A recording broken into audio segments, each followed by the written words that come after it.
अपनी भव्य हवेली में कदम रखते ही उसने पाया कि यह सब कुछ हासिल करना कितना आसान था। भेड़िया हरी घास पर खुशी से दौड़ने लगा। वह चारों पैरों पर झुककर एक बच्चे की तरह रेंगने लगा। यह देखकर घर बदलने वाले मजदूर हैरान रह गए। वह झेप कर खड़ा हो गया और मजदूरों को इशारा किया कि काम जारी रखें।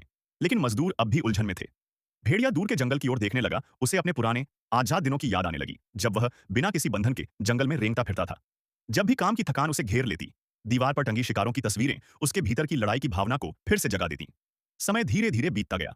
भेड़िए ने एक सुंदर पत्नी से विवाह कर लिया, लेकिन सामने रखे स्वादिष्ट भोजन को देखकर भी उसका मन नहीं भरता था। पत्नी की गोद में छोटे कुत्ते को देखकर उसके भीतर कच्चे मांस की प्यास फिर से जाग उठी।